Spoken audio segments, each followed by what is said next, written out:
My name is Rose. I am going to do a complete speaking test. My first question is, do I live in a flat or in a house? Currently, I'm living in a flat in a very quiet neighborhood. I love it very much. The reason I love staying in a flat is because my kids get to get company from other children who also live in the same flat with us.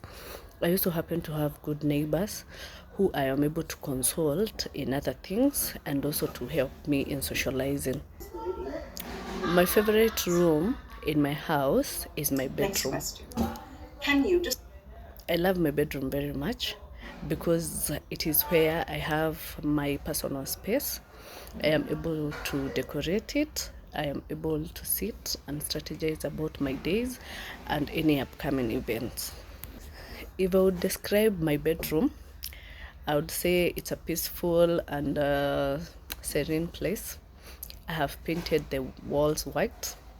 I have a big bed that is in the middle so that everyone, me and my husband, are able to access both sides of the bed on their own.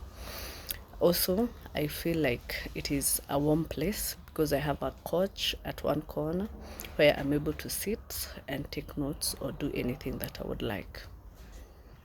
If I could better anything in my bedroom, I think I would change the artwork that I have. Currently, I have artwork from when I moved into the house. I feel now that they have become outdated. I would change them to a new model of artwork, especially to support the local artisans. That is something that I intend to do before the year ends. Yes, I enjoy watching films. Watching films, movies, documentaries is something I do on my pastime. During the weekend, if I don't have something planned, you will catch me at home watching a film. Maybe something that has been released that is new on Netflix. During the weekday, to unwind, I will go to a documentary so that I can learn something new. I thoroughly enjoy documentaries because I think there's a lot to learn. There's a lot of topics that they cover and they give you in-depth knowledge. However, when I do not want to look at a film that is very serious, I will go for animations. Many people argue that animations are for children. However, I find them very comforting. The fact that they are able to bring new character to life, even if in real life those characters would not have the same kind of behavior, I find it very fascinating. Growing up, I watched a lot of TV, especially on the weekends. I think my Sundays and Saturdays were filled with me watching Cartoon Network. At the time, I think I would describe myself as a fanatic of it because it was uh, the only cartoon channel that was available to us, and I loved it so much. I got to learn so many characters, commonly Scooby-Doo. There's also the Teletubbies, the Puff Girls. The characters were many and they were entertaining. So to answer the question, I loved watching a lot of TV. Oh yes, we have a lot of foreign language films in Kenya. Arguably, we have more foreign language films in Kenya than we have the local ones. But most of them will be translated to English or Kiswahili, which is understandable in Kenya. But there has been a recent campaign, even government endorsement within the last decade for people to embrace more local films and also to support them. Even in the cinemas now in my country, like they will bring a movie that is local and people are beginning to embrace it. If somebody visited my house, that means they are a close friend, a relative, or somebody that I know very well. So I believe I would greet them in a very informal way, maybe a handshake, maybe a peck or a hug, a tap in the back, something very informal, because the people who visit my home, I want them to feel the warmth because they have come to visit me. I differ with this question. I don't think I would greet an old friend and a new person in the same way. An old person is acquainted to me, so in that case, I most probably am aware what they are comfortable with or not, as compared to somebody who is new to me. I do not know what their boundaries are. I do not know how they like their greetings. So for me, if I was to meet somebody new, I would greet them in a very formal way and then would move on from there, so that I do not feel like I have invaded their personal space. Previously, let's say a year back, I was very social and I used to meet a lot of new people in social events, maybe cultural events, or maybe films, or even in plays that are played in theater. However, I've taken time off active socializing because I needed the time to concentrate with my NCLEX and Ielts studies. However, when I'm done with the studies and I hopefully pass the exams, I will be able to focus on meeting new people. Oh, yes, I believe that first impressions are very, very important. Actually, more important than people would like to admit. When you meet a new person, you need to bring your best foot forward, because you need to be aware that this is the image they will carry of you moving forward, and it might make or break the relationship that you're going to have with this person. I am going to describe a holiday that I went recently. This was 3 months back. I went to Lamu, which is a coastal town along the coastal region of my country, Kenya.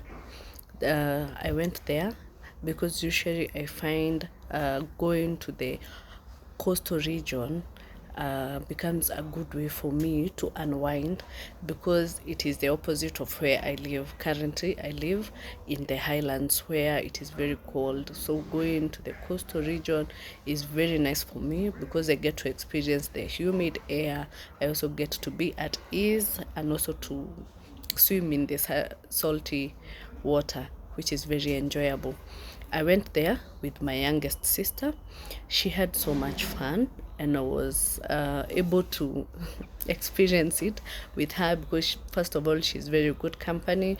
She's the life of the party, and also she got to experience her first flight during that holiday, and I enjoyed it to see her, to see how much the holiday brought life into her. We did so many things during that holiday. We were able to do jet skiing, which is very much fun. It brings you so much adrenaline rush. We were also able to experience our first donkey back ride, which was very nice. Also, we get to experience the Lamu Cultural Festival. That was very amazing. I enjoyed this trip because it was very wholesome. I was able to see so many scenic views, first of all. Secondly, I was able to carry beautiful souvenirs back home, and also it was an extraordinary experience getting to interact with other cultures from within our country that I've never experienced before. Thank you. Given the opportunity, I believe I would visit China as my first and my topest destination. The reason being, China has made a name for itself because it has become an economic giant superpower.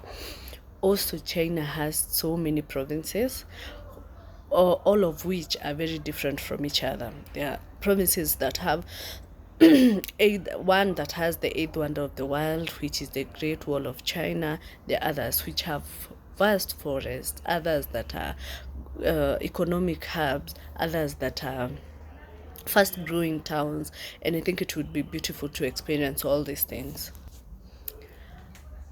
In my opinion, I think people who like to travel alone are people who have mastered the art of solo company, because they're able to enjoy their own company. Also, to be able to travel alone, I think you must have a lot of courage and confidence, because you may go to visit a place that you do not know the culture. So it takes a lot of courage to integrate yourself within those people, even if you're visiting for a short while.